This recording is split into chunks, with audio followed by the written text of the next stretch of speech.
So welcome to a new edition of the Explained for Everyone series. Today, as you know, we'll deep dive into specific tools based on the generative AI stack that we covered last time. Just as a quick recap, so we discussed about these four layers. Layer 1, compute and foundation. Layer 2, data, orchestration and tooling. We didn't zoom into the foundation models from the AI labs, the open source ones, because of course we know everything is evolving, and we didn't zoom into the compute infrastructure with all these players providing compute and graphical processing units behind those. So the focus is on these other tools in the generative AI ecosystem that, as we discussed last time, make the outputs that we see usable in practice. What I propose for this session now is to take 3 or 4 tools from each of these categories.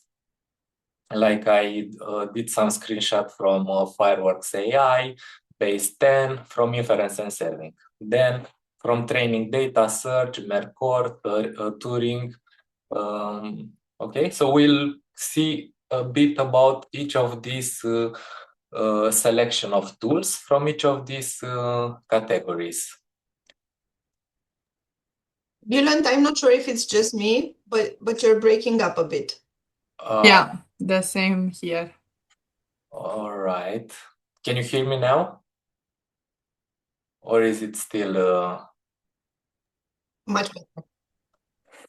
Much better. All right. Yeah, I might have some internet issues, but please tell me if you experience my internet problems during the session, so I can pause and check. All right. So this is what I'm proposing: deep dive into a few tools in each of these categories, with the purpose, of course, if any of you is interested in deep diving further, exploring that category, to be able to do this further. But the purpose for today is to really get an understanding of these tool categories from the stack by taking some examples. All right, and it will be okay. Let's look together what's interesting for you based on what they are promising here, and start making sense together of these tools. As I said, I'm not an expert in any of these tools. I'm like yourself. I'm trying to understand better what goes on around us, and to have, like Vera said, this better understanding of the whole ecosystem that has been developing for the past 3 years. All right, and I'll start with layer 1, compute and foundation. And let's see, for example, in the inference plus serving category. So, do you know about this category? Can you maybe share what do you think it's about, inference plus serving? To make it interactive a bit.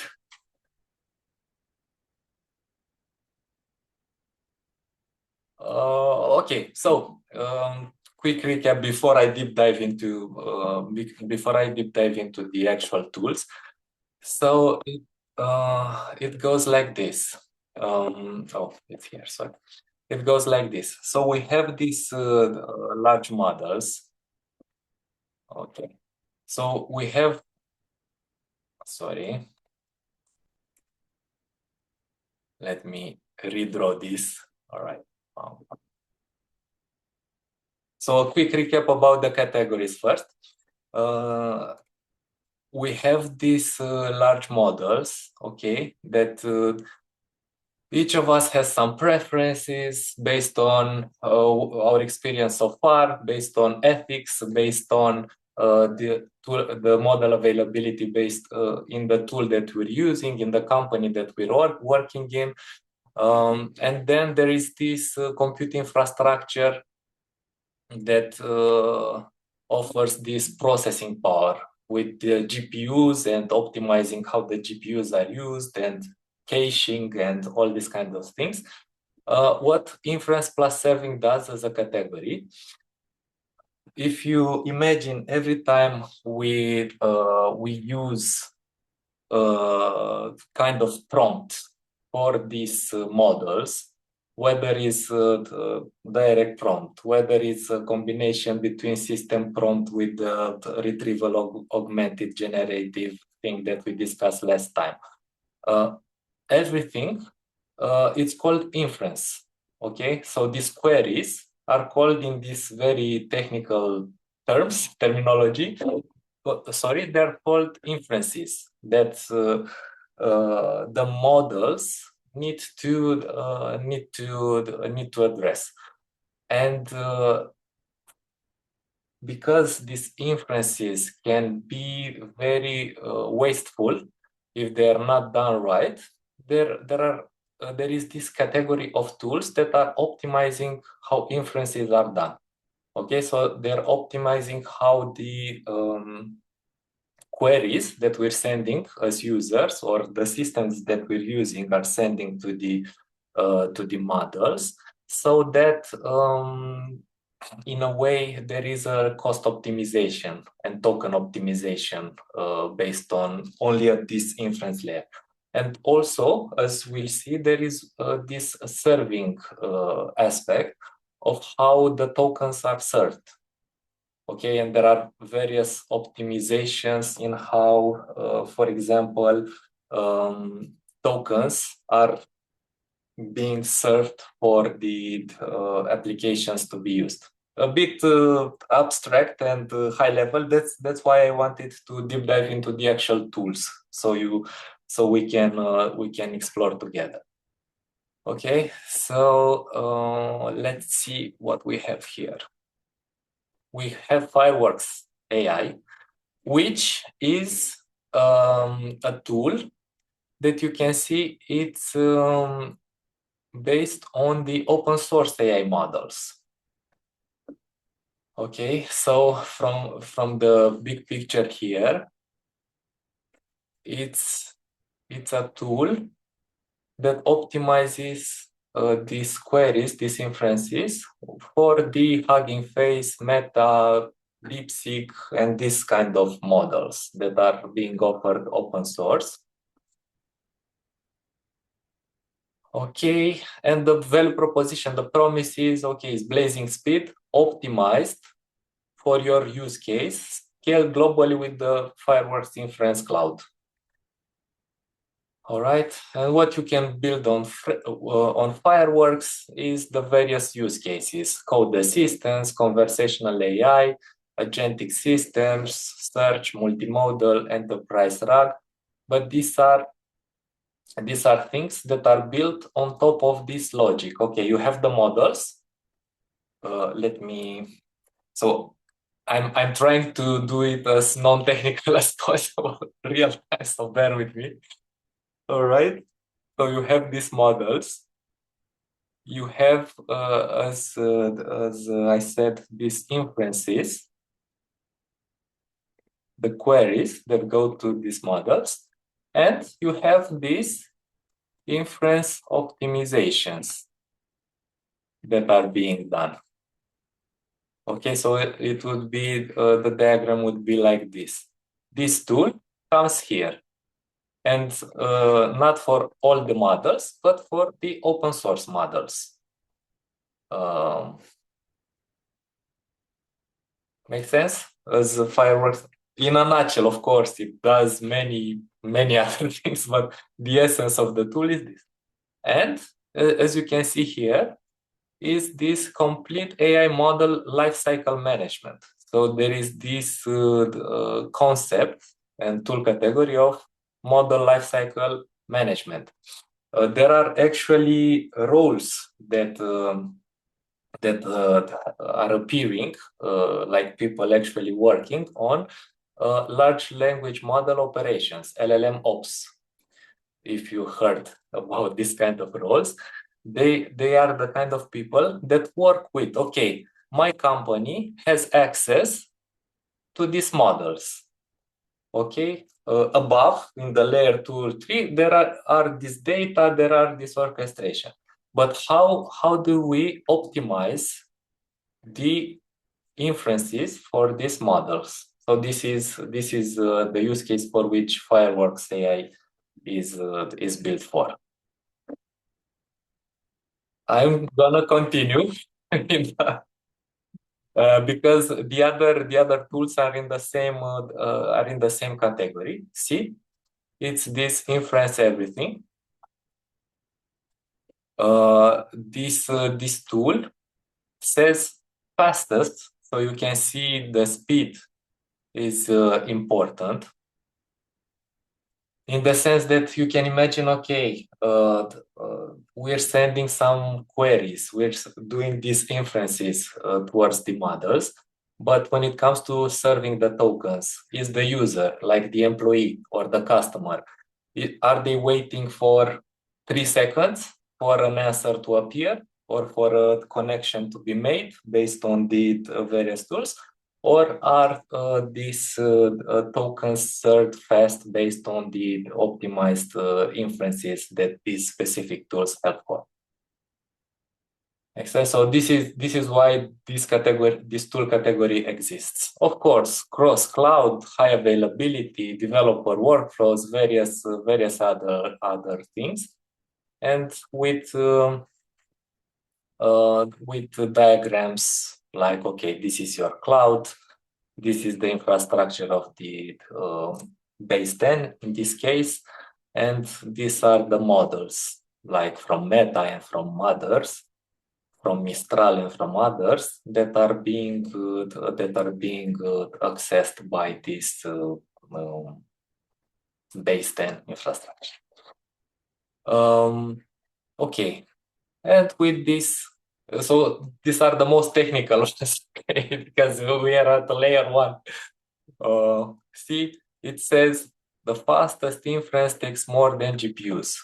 So there's this message, okay, it's not only, if we look at this diagram again, it's not only that we have a very good compute infrastructure with available graphical processing units, so this computing power. It's not that we only have these models, open source or closed source, that we're being able to use, but it's also about these optimizations that I'm telling you about, for speed and also for optimizing costs, and also for being able to serve those tokens in a timely manner. So if you can imagine, for complex use cases, there are many inferences like this that needs to be done in various systems until the end user receives the output in the end user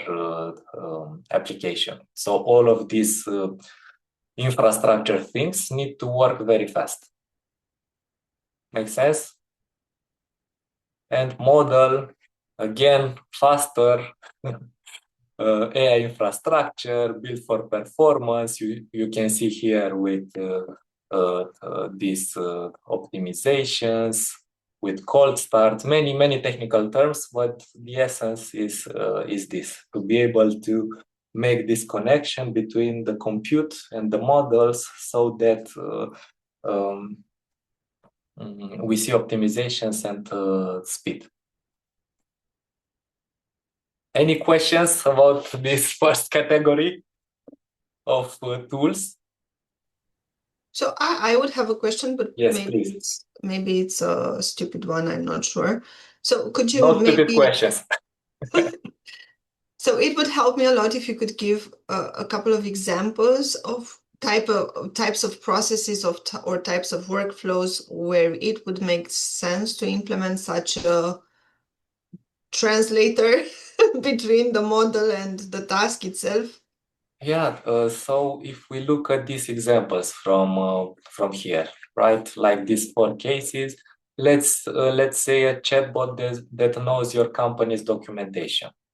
All right, so instead of searching for knowledge base, the intranet, the wherever.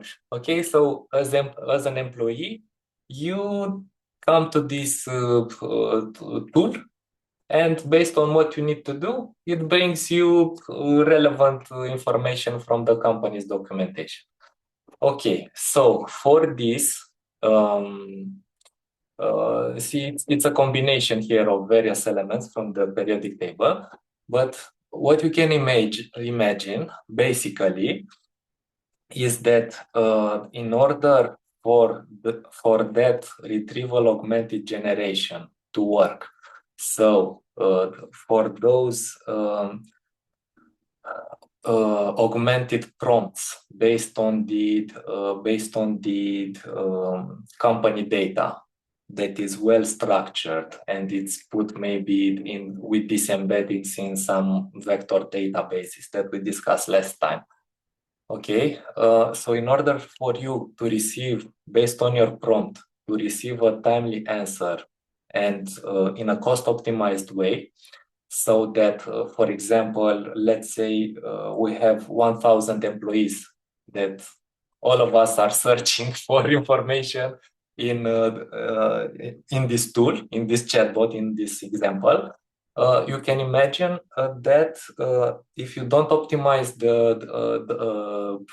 both the speed and the inferences with the token usage, for in this layer 1 of infrastructure, the company, for this use case of, okay, let me save some time for my employees so they can find the relevant information faster, they might get to spend and pay lots of money.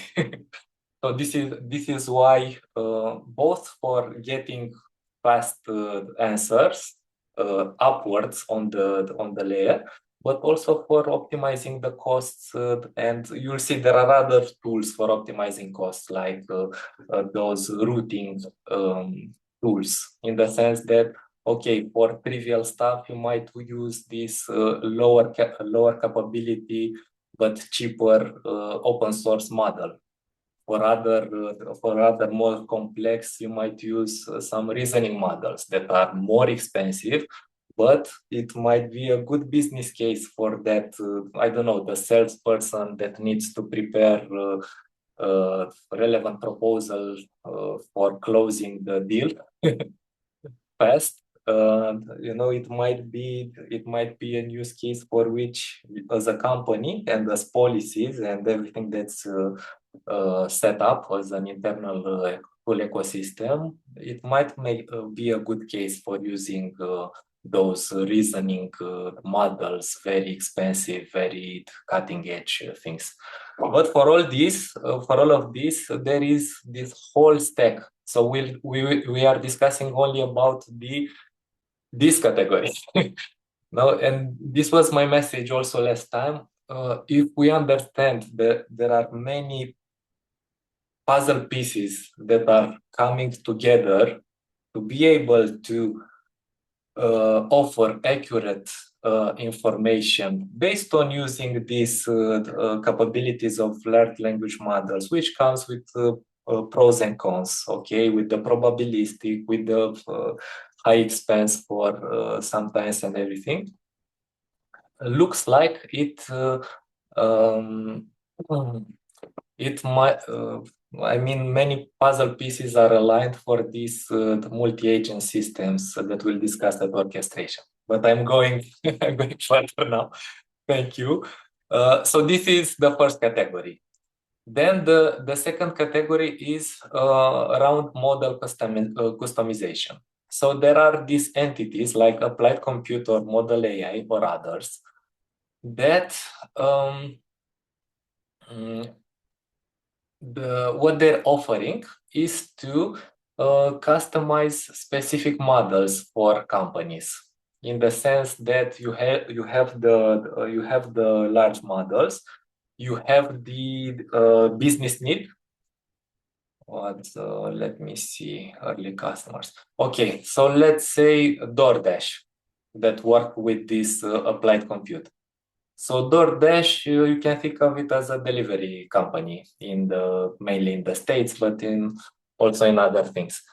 For the purposes of your business and for the productivity of your employees or for generating value for your customers, you might want to develop these custom models that we'll discuss also further. These custom models that have different, they are called weights in the large language model, weights that are trained and are made more relevant for the type of industry and type of business that you're into. So what we're seeing emerging are these very specific labs that are doing model customization for these usually big players or very well-financed players. Okay, and as a interesting thing, they're not doing any promotion. I mean, this is their whole page, like some text. Probably lots of behind the doors B2B activity. And for example, here, Model AI builds models for real-world use cases. We bridge state-of-the-art generative models and enterprise silicon, optimizing training and inference for the next generation of computing. Okay, so taking those cutting-edge models that the AI labs are providing and doing this customization and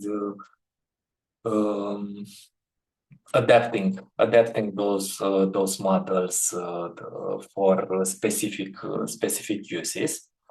And for this, there's also another category that's called fine-tuning. So if we see here, so these are based on reinforcement learning. Like I mentioned last time, reinforcement learning in an essence is to offer incentives or punishing based on good or bad results. So whether the algorithm brings good results that are appropriate, they are rewarded in some way.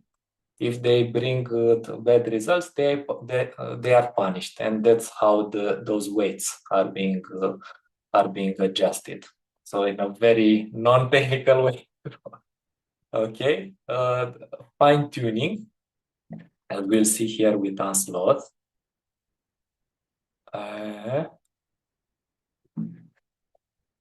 So they're in the same.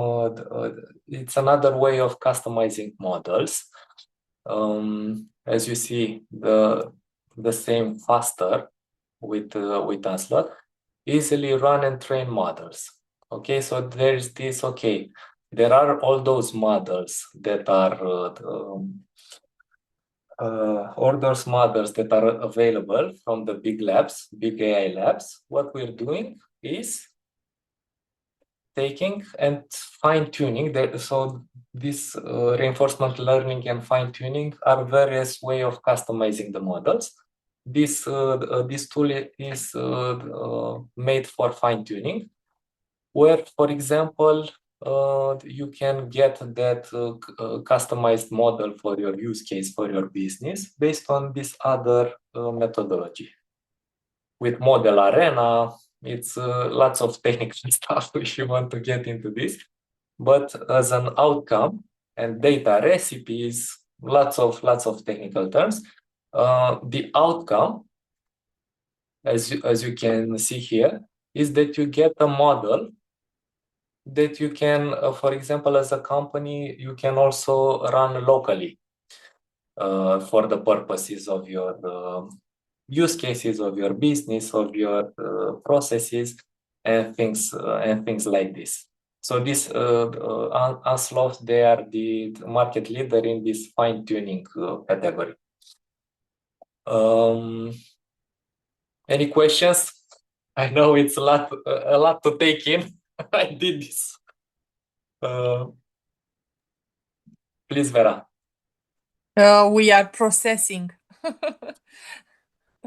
Yes, I know. And remember, the purpose of this explained for everyone of this sharing session is to get to understand these categories, not to really get into the detail of any specific tool, but to understand, okay, so what's the utility of this model customization? Okay, so there's this thing that helps for this. And then, for example, interpretability. There's this tool, Goodfire.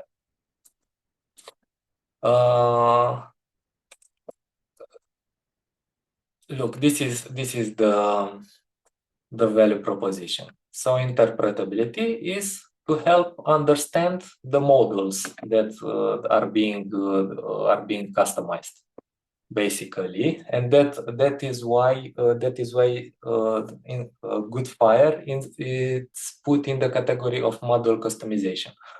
So you do the reinforcement learning with the tools that we discussed initially. Then you might do some fine tuning with Unsloth and others, and this interpretability helps you understand. Oh, where is it?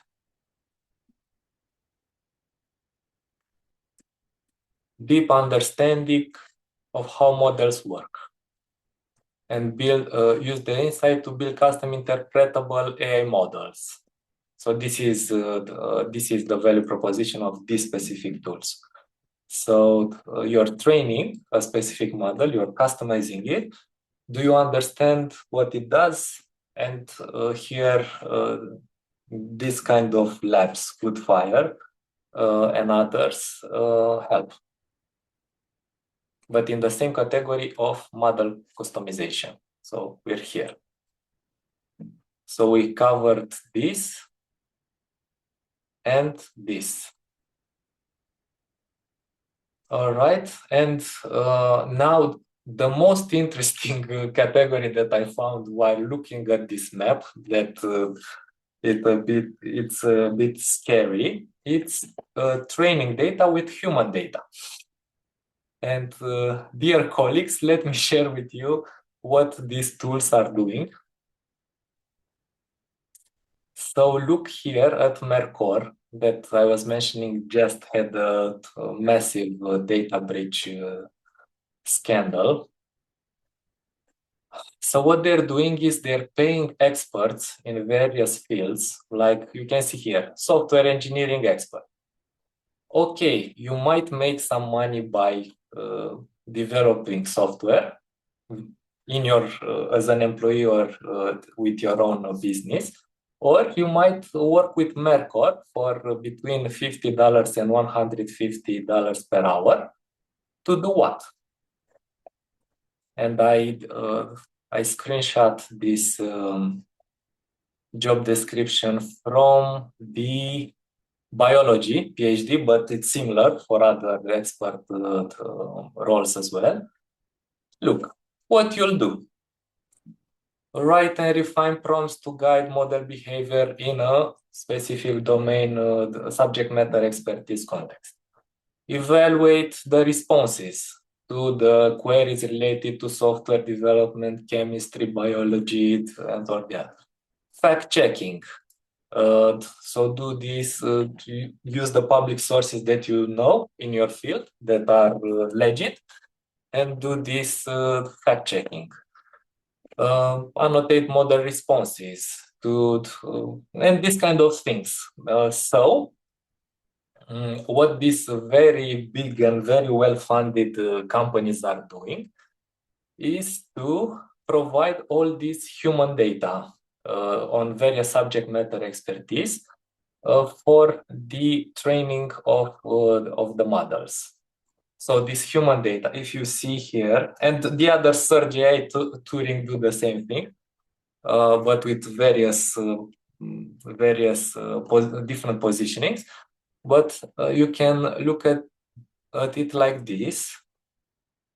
Training data goes into the model customization. So when customizing models, for example, I need a specific model for my software company. So for my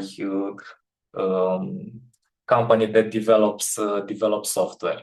Okay, because we want to develop products with specific in specific verticals in healthcare, in I don't know.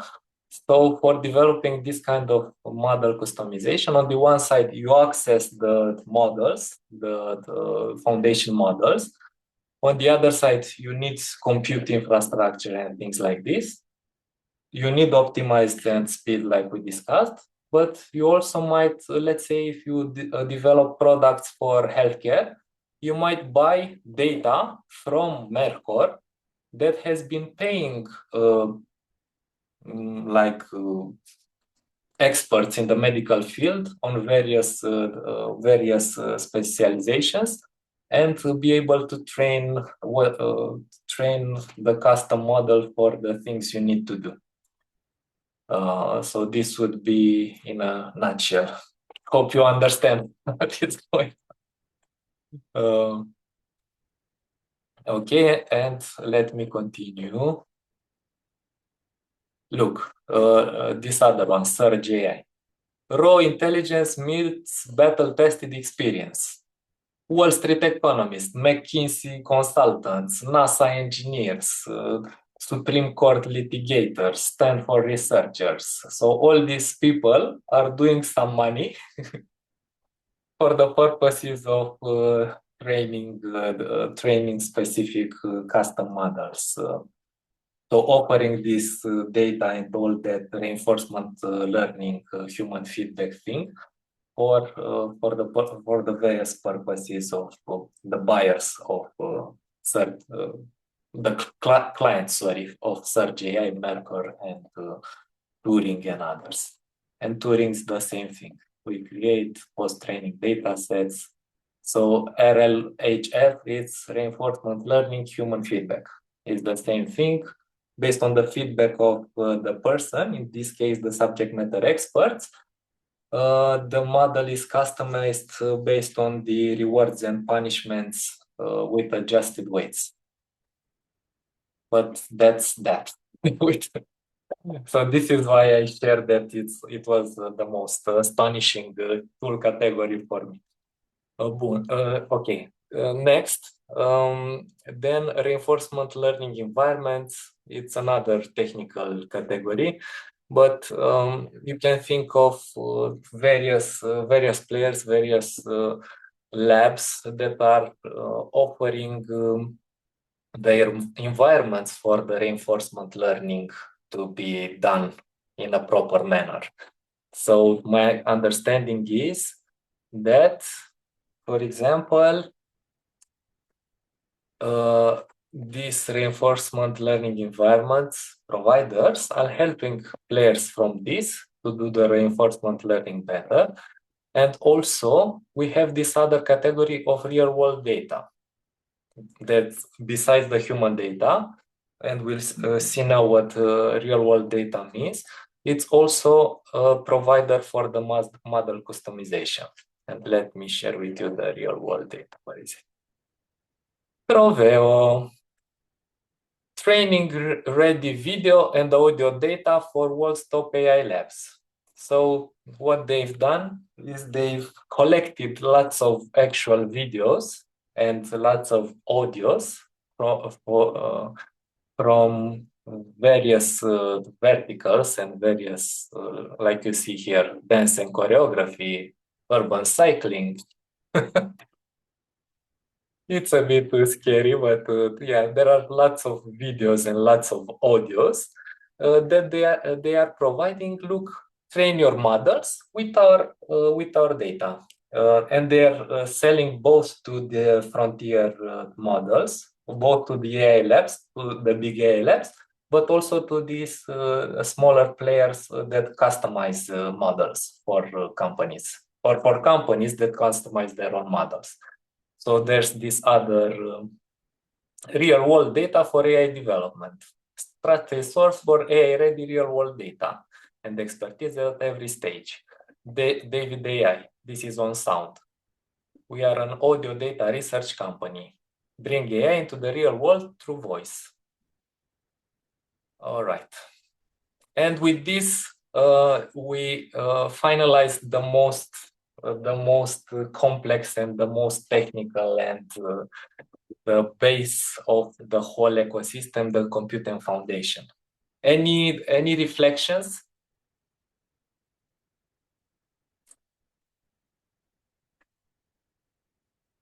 Any thoughts after this? Please, Vali. I'm curious whether the cloud providers like the Microsofts, the Amazons, if they offer all these services bundled, so all the compute layer bundled in something that's much more, everything in one interface to configure, unless it's, instead of going through to multiple other Yeah, it's services. so if you will open Google Cloud, Azure, AWS, you will see these kind of things. Mhm. Like, those when we discussed about cloud, there are those tens of products that you can access through this unified offering. What I shared here is, for example, Mercor and Turing and these other players are not selling usually directly to companies. Sure. They are selling to these aggregators, to these big players that, as their aggregator role, they have this simple interface for the B2B, for the companies in this case. And so I've seen this. And also Databricks, Snowflake, everybody's making moves. So if you look at this ecosystem, the big players want to have everything of this stack. So the Microsofts, Right. the Amazons, the OpenAIs, the Metas, the Googles want to have everything on this stack. And they either have very good deals, strategic partnerships with key players of various tool categories, or they build their own thing. Please, Narcisa. As some thoughts from my side, from what Mhm. from what I can see, the sky is the limit. I mean, it seems like everything can be done at this point, and what I think is very important is all these technologies to be regulated, and the testing Mhm. is the most important evidence that what was tested is okay, gives the right results. Yeah, it is like a lot of research and development happening. Um, and evolution is simply the word that can summarize everything. Yeah, exactly. And what I want to share with you all is that, of course, probably we won't launch any startups that are developing tools like this, but it's important, for example, in your company or in the companies of your clients, to be able to understand how they're using this stack. Okay, they're buying everything from Microsoft, they're buying everything from Google, or are they, for example, are they doing this in-house model customization in any way or not? Are they, and we'll discuss now, probably we'll have time only for the data.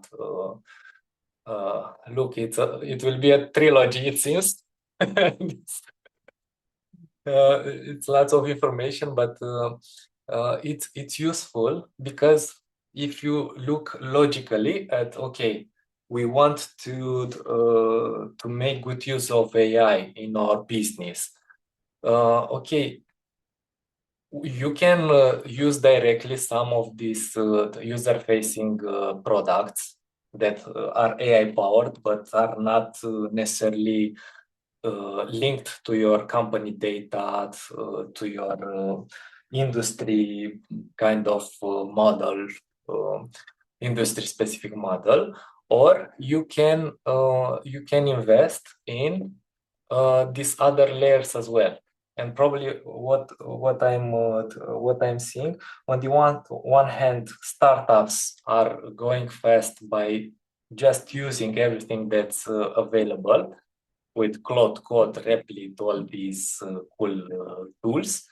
And on the other hand, the very large entities are investing in that are capable of funding internal teams that, for example, to upskill their machine learning engineers, upskill their data scientists, or hire new people in this kind of roles, are able to develop things across the stack for that specific company.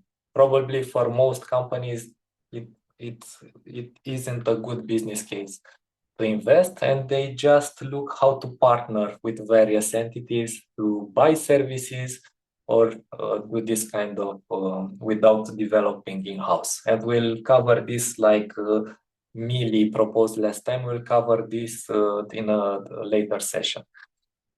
Okay, let me share with you now the data very fast. Have you heard about Databricks? Do you have any insight about what they do? Can you share in a nutshell? Please, Vali. Yeah, I can give it a shot. So they do, I mean, I don't know exactly how many services they have right now, but initially, when I encountered them, they did data warehousing solutions. So, ingestion of data, storage of data, retrieval of data, analysis of data. So if you wanted to, your company, if your company wanted to have like a data warehouse, Databricks was one of the services that could provide you with that. It probably expanded to more than that, but that's what I remember. Yeah, this is why their main category in which they're put is data storage, with storing data and making it accessible. How they are positioning now? So this is, where is it? Build and run apps, agents, and AI on your data. So this is the value proposition of the Databricks platform. So how this works, if we look at the layers, so in order to have AI-powered applications, agents that are being orchestrated and that can do various sets of actions. This data layer is very important to ground those upper level tools in the actual data of the organization. So this is why one of the reasons why Databricks is very well financed, very well evaluated. Its valuation exploded because without this data layer, as Vali said, it's very hard to make the connection between the capabilities that come from the language models, customized or not, optimized or not, so from this, with the data that you have about the customers, about the processes, about many types of data that you have in your organization. So you put it in motion for the actual applications and agents and layer 3 and 4. Okay, so this is like a very important middle link for the whole stack. And Databricks is a leading player. And you can see here, if we just zoom in a bit, unify your data analytics. Okay. Then needle lake base. These are technical terms for various ways of storing data. Okay, unified transaction ties together your data, AI, and governance, making it easy to develop, build apps and agents and all that.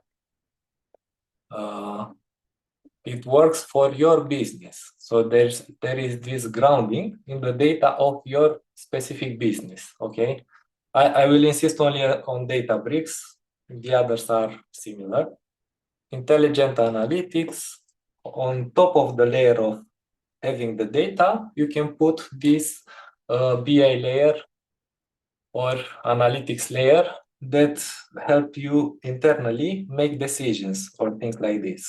It's on the same data assets that you have inside the organization. Then there is this governance aspect. It's the same thing. You have data, but what are the policies around the data? How can the data be used or needs to be used or needs to be protected and these kind of things. So in a nutshell, this is the data storage tool category. If you have any questions, I can. But Snowflake, all your knowledge, turn enterprise data into instant insights with Snowflake intelligence. So okay, data, you have this intelligence lake / analytics layer put on top. Simplify enterprise data and AI. Connect your business ecosystem.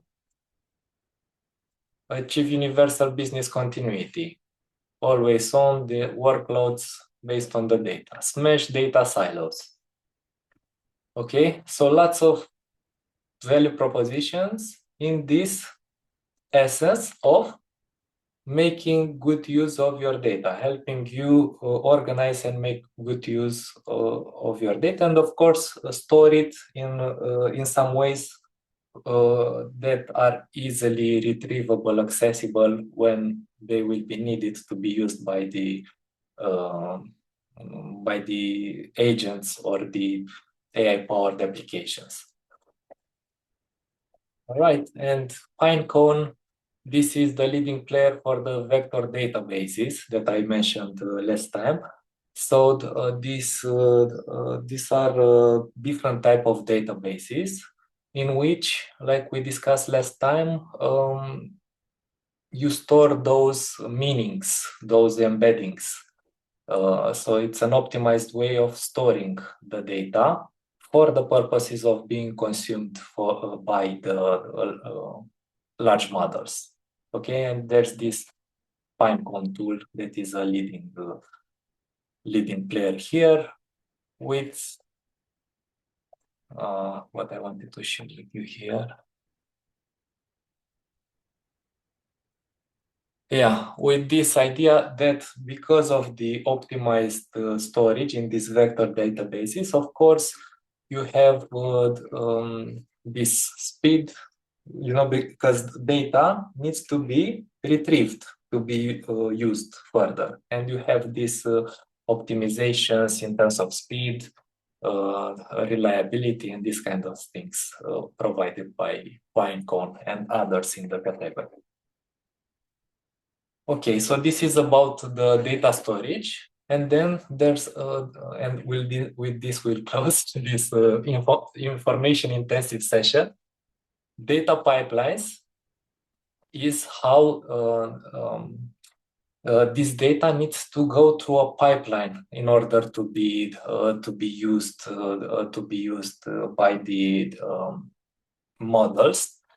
And you can imagine these pipelines from where they are stored to be retrieved and then made available or served to the thing that is processing in a fast manner.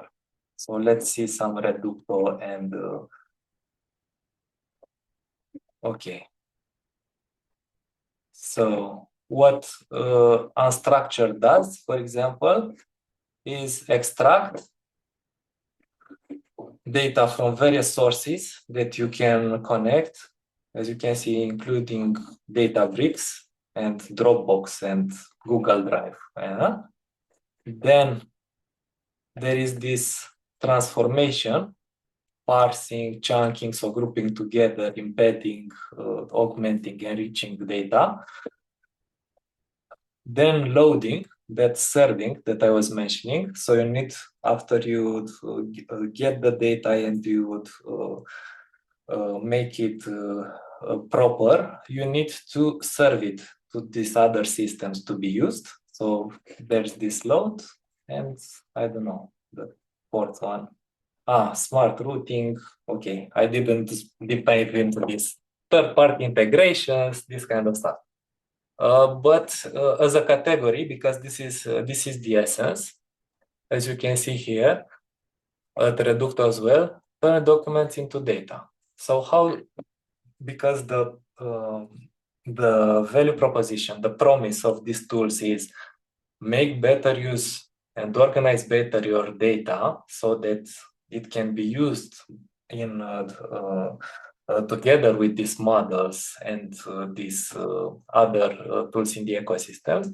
The Reducto is free your data from documents. So what you're doing is putting various documents of various kinds, and it modifies them. It parses, splits, extracts relevant information like email address and this kind of stuff, and makes it available for the various use cases for the finance department, for the legal department, and so on.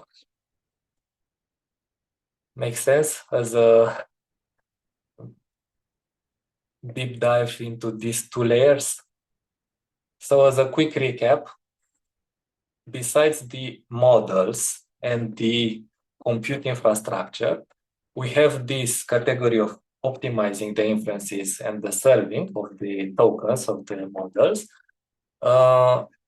various ways of customizing the models for specific industries, businesses, or use cases, and various data providers for customizing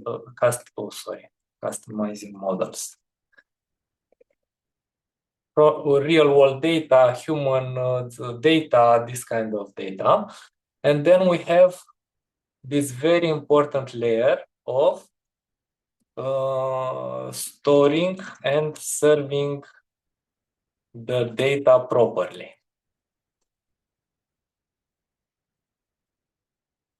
So this is on the left side, the storing part. On the right side with the data pipeline is the more of the serving side of the data. Of course, many companies have major problems with their data, with their data quality, accuracy, freshness, and everything. So the point here is to be able to use AI at company level for the purposes of your specific customer segments, specific activities. Probably this kind of tools and others, of course, help you make clean up and do a good setup for the other orchestrations, agents, I mean in-house agents to be developed if needed. And next time, in the next episode of the season, we will hopefully get through the orchestration. Very interesting tools here as well. And then some of the toolings. So in a nutshell, orchestration is where you can actually build software based on all these previous layers and put the models and data and compute to work through the various agent frameworks and these kind of things. Durable execution we'll discuss. And the tooling part is tools for these agents to be able to be integrated with some other things, to authenticate in various systems, to be able to use browsers and these kind of things that we'll discuss next time. Thank you for bearing with me. Any final thoughts, reflections, questions, ideas for the next sessions in the series?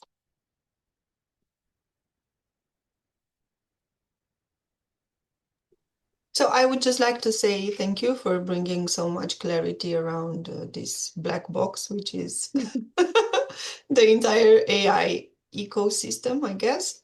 It was a very relevant session for me. My pleasure. It's indeed. It was a black box for me as well till last year. But like I mentioned, there's this whole magical thinking about AI, and especially AI in the companies. AI will replace employees and these kind of things. And I think if we get to understand the specifics of the Wizard of Oz, what's behind the curtain, we can make decisions for ourselves, but also for the people around us, help them make decisions. Okay, should we panic or should we invest in certain areas to learn, to create things? So thank you, Raluca. The others?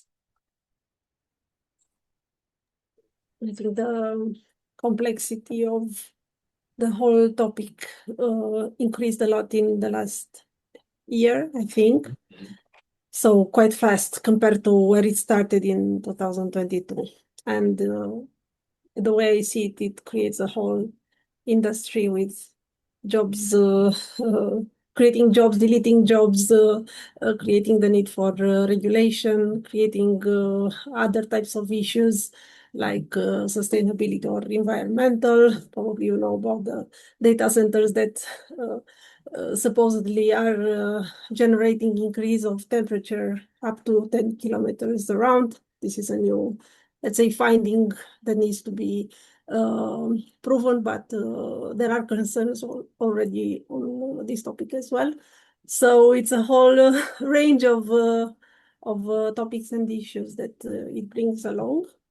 So we need to stay close to the topic and not lose all this rapid evolution that it has. Thank you so much. Thank you, Diana. If we have time, I will share a fire analogy with sustainability. Please, Narcisa. As the other participants said, also it was a very useful session because it brought structure and a clusterization of how this AI world can be better understood. And from what I see, several companies, they choose a part they want to specialize on and do it best. So I'm looking forward for the next episode. Nice. Yes, especially when you have limited resources, you need to focus and pick your battles. The only, like Vali was mentioning, the only players that are able to develop across the stack are these Microsoft, Google, Amazon, these big, very big tech that have billions to invest and have access to billions and tens of billions of dollars. All right. Thank you for the link, Diana. All right, so we'll wrap it up. Just a quick analogy with fire. How I see it, if these LLMs are a general purpose technology like fire was, okay, if fire is like here, we can imagine of this ecosystem around fire of, okay, you need people to know how to optimize the sprinkling, the starting of fire. Then you need, there are various kinds of fire. You need a specific fire for your use case, for your pizza oven. And there's these whole specializations, like you mentioned, Narcisa, that in the past couple of years came into existence specifically to help the humanity, of course, with all the waste and the sustainability concerns and everything, but to help the humanity harness this new general purpose technology. And this is how I see the whole stack. And of course, with various challenges, ethical, sustainability, and everything across the stack. I didn't get compute infrastructure with the data centers and everything, but yeah, there are many issues around the whole stack as well. All right, thank you for joining the series. Thank you. Yeah, stay tuned. We'll continue. So the Explain for Everyone will continue with the next 2 layers. We'll continue the AI in business series with a new guest, a CEO from a company from another industry. Surprise. And we'll also have another track with AI adoption. So here we discuss, okay, let's understand the technicalities in non-technical terms. AI in business, we are seeing how people and companies actually are starting using AI for their business. And we'll have this other series for which we actually have, Raluca, if you have the link close by, we have a dedicated sharing session on facilitating AI adoption. Beginning of May. And I will follow up with all of this, and also again with the Miro board and also the recording on email. Okay, yeah, that's the. So You still have places free for facilitating AI adoption? yeah, for the sharing session, yes, we're actually organizing it as a mentoring track in the EIF, and we had close to 60 applicants to 20 seats. We had to do lots of decisions to make decisions about selection, and we invited the people we rejected also to this very synthesized session of, in our experience, what helps in facilitating AI adoption in various aspects, for individual adoption, for company adoption, but also for team level in various teams, software development, product, HR, marketing, and others. All right. With this, wish you all a lovely week. Enjoy the holidays, and see you soon. Thank you. Thanks, Thank you Gulen. so much, Gulen. Thank you. Bye. Thank Bye, you. everyone. Bye.